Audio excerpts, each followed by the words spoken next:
बड़ी खबर आ रही है, एनडीए में सीट बंटवारे का ऐलान हो गया है। बड़ी खबर आ रही है बिहार चुनाव से पहले ये बड़ी खबर आ रही है कि सीट शेयरिंग पर जो फॉर्मूला हम बात कर रहे थे कि तय हो गया था, अब ऐलान हो चुका है और जिसमें सभी जो सहयोगी दल थे उनसे पहले बातचीत करके सहमति बनाई गई और उसके बाद अब सीट बंटवारे का ऐलान कर दिया और जिसमें जेडीयू 101 पे चुनाव लड़ेगी, बीजेपी भी 101 पे चुनाव लड़ेगी और इस तरीके से देखिए सीट शेयरिंग का जो फॉर्मूला वो तय कर लिया गया है।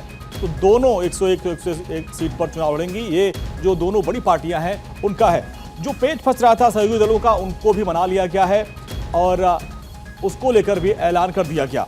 तो जो सबसे बड़ी जो जानकारी हमारे पास आ रही है, बीजेपी और जेडीयू दोनों 101 सीटों पर चुनाव लड़ रही हैं।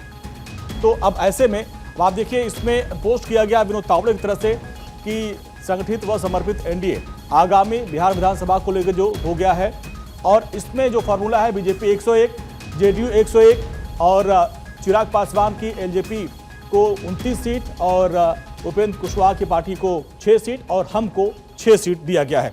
अदिति नागर हमारे साथ, हमारे पॉलिटिकल एडिटर। अदिति, यानी फॉर्मूला तय हो गया है, अब कोई इफ बट नहीं है।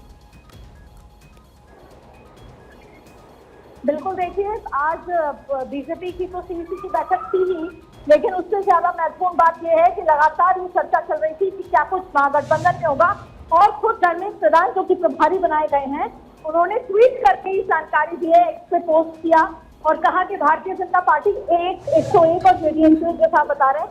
देखिए, इसमें खास बात यह है, अभी तक ये चर्चा हो रही थी कि एक सीट ज्यादा कौन लेगा, जैसे पहले जेडीयू हमेशा एक सीट ज्यादा लेके आई है। हाँ। तो इस बार देखिए दोनों बराबर पे लड़ रहे हैं। यहाँ पे एक चीज क्लियर हो जाती है कि जो बड़े भाई जेडीयू का साथ जो बड़े भाई वाला या ज्यादा पर चुनाव लड़ने वाला जो मुद्दा था, हाँ, वो यहाँ पर गोल होता नजर आ रहा है।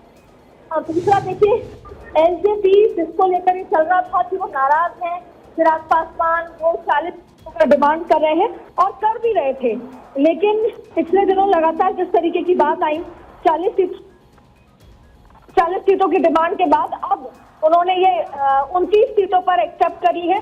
फिर भी उनके लिहाज से आंकड़ा काफी बेहतर है और पहले पीछे ये भी था कि वो खुद अगर नहीं उनकी मनमानी हुई तो वो 243 सीटों पे अलग चुनाव लड़ सकते हैं क्या, पर उन्होंने फिर मीडिया से खंडन किया कि सब कुछ सही है और जल्द ही फॉर्मूला आएगा। और अब RLM 6, HAM 6, हालांकि आपको बता दें कि डिमांड RLM और उपेंद्र कुशवाहा की तरफ से भी और जितेंद्र मांझी की तरफ से भी ज्यादा थी, लेकिन शायद इसे ही पॉलिटिकल परिवार कहते हैं जब आप अलायंस का बात करते हैं। तो 101 सीटों पर भारतीय जनता पार्टी का पिछली बार का स्ट्राइक रेट सबसे अच्छा था, 74% का स्ट्राइक रेट था और उसके बाद जेडीयू का स्ट्राइक रेट केवल 37% था और अब दोनों 101 सीट पे लड़ रहे हैं। कहीं ना कहीं वो एक सीट का जो एज जेडीयू हमेशा लेती थी वो यहाँ नहीं है। फिलहाल ये आंकड़ा सामने यानी ये अभी अदिति 20 साल की दोस्ती में पहली बार ऐसा हुआ कि बड़े भाई छोटे भाई वाला जो फॉर्मूला था वो खत्म हो गया। और पिछली बार जो चिराग पासवान कहते थे कि मोदी का मैं हनुमान हूं, लेकिन सीएम नीतीश कुमार के खिलाफ जमकर वो प्रचार कर रहे थे। इस बार वो कह रहे हैं कि मेरे पीएम मेरे सीएम। ये बदलाव आया है। बिल्कुल, वजह इसलिए ये है कि इस बार ऐसा है कि जो सर्वेज आए, सबसे पहले तो एक बहुत इंपॉर्टेंट बात है, भले ही आंकड़ों में ऐसा लग रहा है कि एक सीट कम जेडीयू की हुई है, पर ये एक सीट नहीं है, ये एक साइकोलॉजिकल चेंज है। जहां पर जेडीयू या नीतीश कुमार की जो अपर हैंड हुआ करती थी बिहार को लेकर, वो कम हुई है। बीजेपी जेडीयू का बराबर लड़ना, ये कहीं ना कहीं जेडीयू भी एक्सेप्ट कर रही है कि अगर हम चुनाव जीतेंगे तो केवल बीजेपी के कार्यकर्ता मेहनत, नरेंद्र मोदी की जो योजनाएं हैं और नरेंद्र मोदी के चेहरे से जीतेंगे, ये तय नजर आ रहा है। और इससे एक और चीज नजर आ रही है कि जो अमित शाह की रणनीति थी जेडीयू में ललन सिंह को अपने साथ रख के उसको साइकोलॉजिकल कहीं ना कहीं समझाने की, वो भी कारगर रही है बिहाइंड द कर्टन। क्योंकि हमने पिछले 6-8 महीने में देखा कि ललन सिंह को पूरी तरीके से अमित शाह ने स्ट्रेटेजिकली अपने लिहाज से रखा हुआ था और वही हुआ। ये एक सीट का गैप नहीं है, साइकोलॉजिकल एक बड़ा गैप है कि भारतीय जनता पार्टी जेडीयू के लिहाज से फुल फ्लेजेड चुनाव लड़ेगी।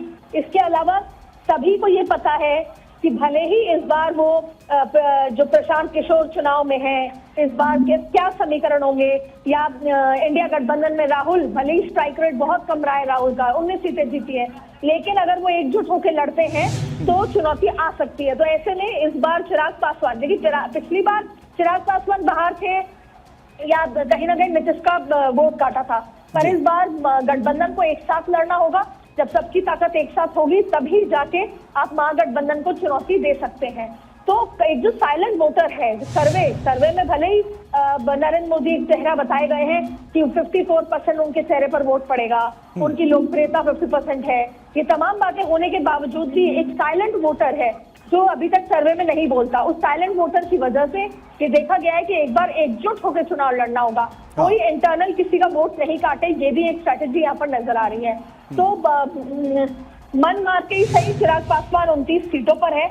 अब भी वो ये चाहते होंगे कि वो किंग मेकर की भूमिका में रहे, जिससे वो बहुत कुछ करवा सके जो वो करवाना चाहते हैं। और ऐसे में अब ये देखना होगा कि और अदिति, दिल के अरमा तो जीतन राम मांझी के भी मतलब दबे रह गए, क्योंकि वो चले गए पटना भले ही, लेकिन वो चाह रहे थे कि भाई 15-16 सीट मिल जाए तो उनकी पार्टी को भी वो मुकाम मिल जाए जो अभी तक हासिल नहीं हुआ है।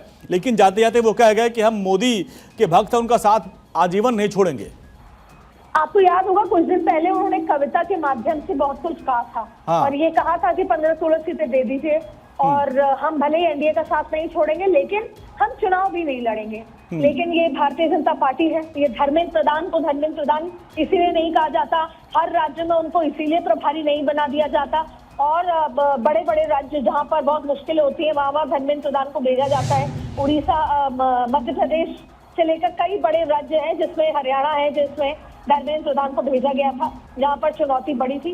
धर्मेंद्र प्रधान बैठे और जाहिर तौर पे behind the curtain Amit Shah लगातार सबसे संपर्क में है। तो उपेंद्र कुशवाहा और जीतन राम मांझी को साथ में बराबर की 6 टिकटें, क्योंकि जीतन राम मांझी तो दिल्ली में भी टिकट चाहते थे और उसके बाद बिहार में केवल 6 सीटों पर लड़ रहे हैं, क्योंकि ये रियलिटी पता है कि बीजेपी ही नैया पार लगाएगी। ऐसे में फॉर्मूला बाहर आ चुका है, अब सब अपनी अपनी पार्टी को तय करना है कि कौन किसको टिकट दिला रहा है। इसके पीछे एक और बड़ी बात है, जेडीयू में ये भी बात हुई है बीजेपी की तरफ से कि आपकी, जैसे वो 101 सीट पे लड़ रहे हैं, तो संभवतः जेडीयू की 30 सीटों पर भी बीजेपी के प्रत्याशी या बीजेपी का कैंडिडेट चुनाव लड़ेगा। ठीक वैसे ही जैसा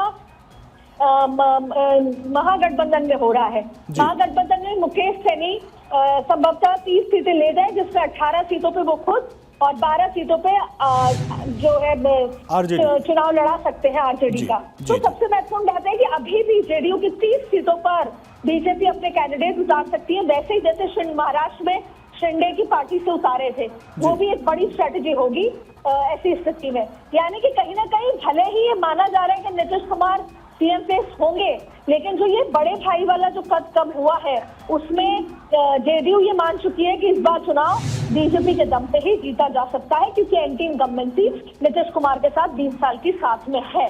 और साथ में 2010 में जिस तरीके से 206 सीटें जीती, बहुत अच्छा दोनों का गठबंधन, हालांकि उस समय नहीं थे अमित शाह या नरेंद्र मोदी, लेकिन अच्छा चुनाव जीता था। लेकिन इस बार एंटी इनकम्बेंसी है, उनकी तबियत खराब वाला एक चक्कर फैक्टर साथ में है, लॉ एंड ऑर्डर आखिरी के टाइम पे खराब था, साथ में बहुत सारे फैक्टर हैं कि वो कब बदल जाते हैं, उन पर विश्वास नहीं किया जा सकता, आया राम गया राम। ये सारे फैक्टर्स के साथ अगर मोदी फैक्टर जुड़ता है तो सारी नेगेटिविटी कम हो सकती है। मोदी नीतीश कुमार का जो वंडर है ना, इस वंडर की वजह से लोग उनको बीजेपी और इनके अलायंस को, एनडीए को वोट दे सकते हैं। तो ऐसी स्थिति में सब एक साथ मिलकर चुनाव लड़ रहे हैं और जो दोनों 101 पे लड़ रहे हैं, इसके बहुत दूरगामी मैसेज होने वाला है। ठीक है अदिति, बहुत बहुत शुक्रिया आपका तमाम सारी जानकारी के लिए।